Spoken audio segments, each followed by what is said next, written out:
children, good morning to all. Welcome back to our economic online section. In the previous class, we had completed our fourth chapter, that was poverty. I hope all you understood that chapter very well. Today we would start yet another chapter from Indian economy, that is chapter number 5, human capital formation in India. From the previous classes, especially from macroeconomic classes, we understood what is capital formation. So what is capital formation? Capital formation is addition to the existing stock of capitals, or it otherwise known as investment. Mainly we have studied about physical capital like machinery, land, etc. But here we are going to understand about human capital and human capital formation. When we talk about human capital, we as a human being has a certain skills that make us superior to other organisms. And human need a good training of these skills to do things efficiently. Human being get training to use physical capital from education. There are two types of laborers, skilled and unskilled laborers. The labor skill of educated person is more than that of uneducated person. If education is given in right manner to a human being, the human resources can be used in best and efficient manner. So this topic, that is human capital formation, is all about how this human capital is important for life and to our society and to our nation.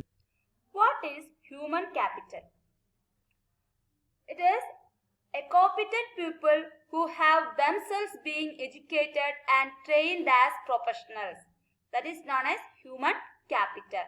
The economic value of the abilities and qualities of laborers that influence productivity is measured on terms of human capital.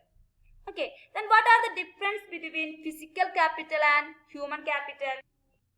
First one, physical capital means the non-human assets of the country or factory such as plant, machinery, tools and equipments, etc.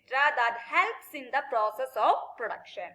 But human capital refers to stock of knowledge, talents, skills and abilities brought in by the person to the country or to the organization. Okay, that is the main difference between physical capital and human capital. Second one, physical capitals are tangible. That means we can touch that capital. But human capital are intangible. Okay. Then third, it is that physical capital formed through economical and technological process, whereas human capital formed through social process and conscious decisions. Then the fourth one, physical capital can be traded in the market. Okay, but human capital cannot be traded, but only the services of human capital can be sold. The next one, physical capital is separable from its owner. Okay, but human capital is not separable from its owner. For example, owner of a bus need not be present in the place where it is used. But a bus driver who possesses the knowledge and ability to drive the bus should be present when the bus is used. Okay, so it is the another difference. The next one, restrictions on mobility occurs due to trade barriers in the case of physical capital. Okay. Physical capital, the mobility, the movement of physical capital restricted due to trade barriers.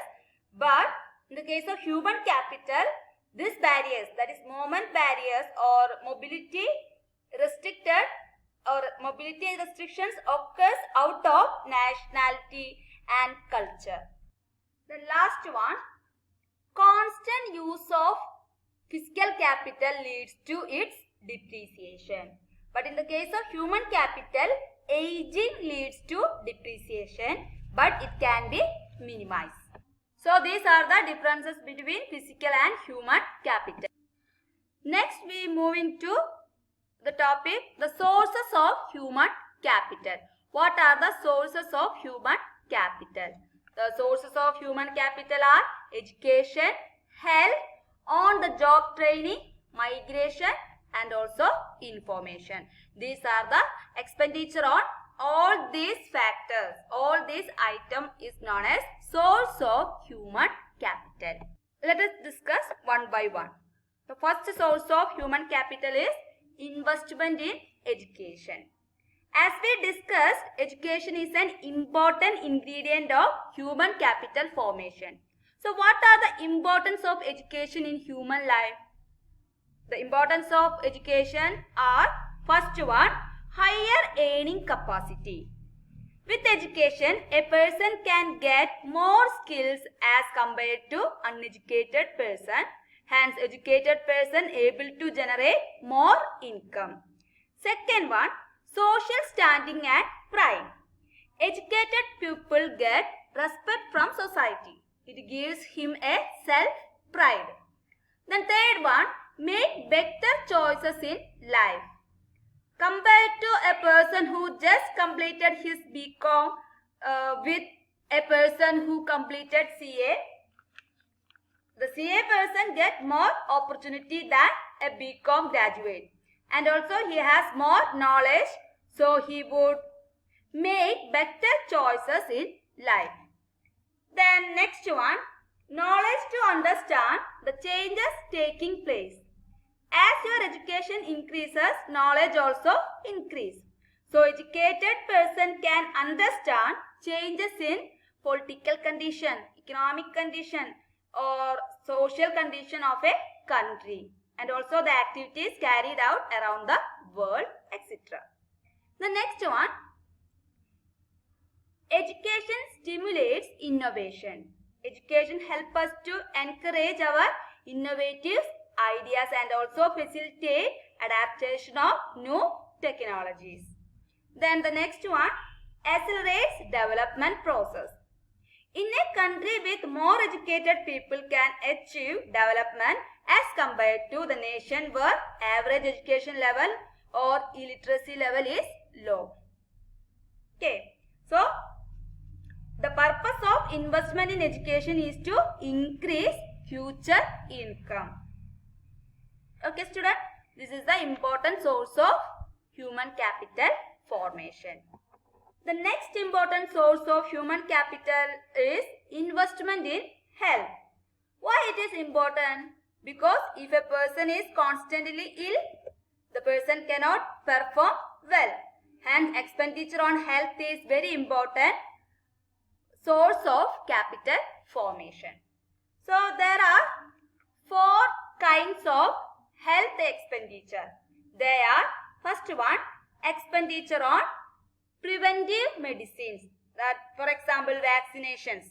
That is a preventive medicine. Expenditure on preventive medicine. Curative medicine. Expenditure on curative medicines. For example, medical intervention during illness. That is curative medicine. Social medicine. That includes the education, health education, spread of health education, etc. Then provision of clean drinking water and good sanitation.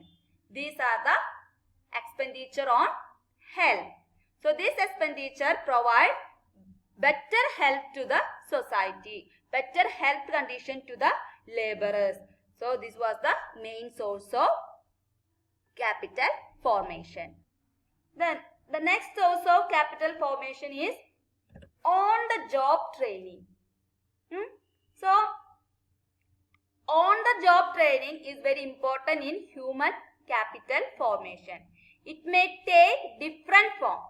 So what are the forms of on-the-job training?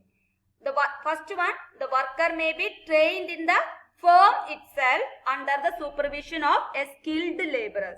That means skills and experience are passed from experienced worker to unexperienced worker. That is the first form of on-the-job training, right? Trained in the firm itself.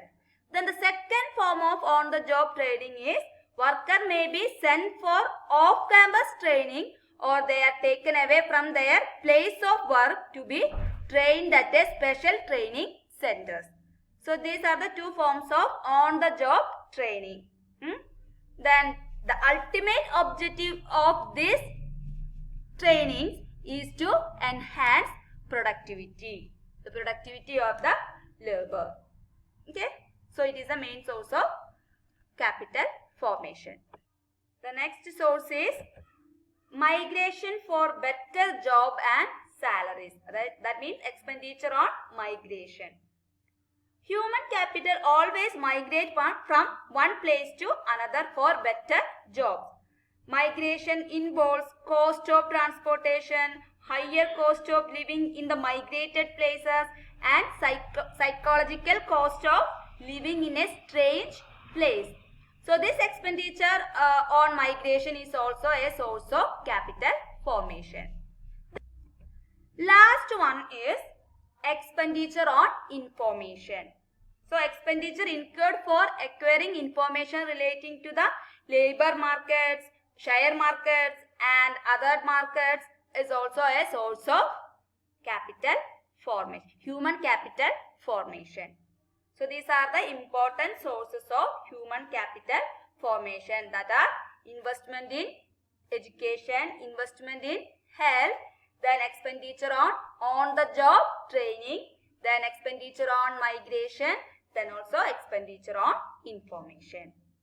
So students, that was today's section. Today we have discussed about what is human capital formation and what is human capital, and also the sources of human capital. Then also we have discussed about different types of education, the importance of education, importance of health, and also the importance of other sources of capital formation for the development of human capital in a country. Okay students, I hope you understood this. So you have to watch the URL, attend the test paper and download your notes. Study it well. Okay, see you in the next class. Bye.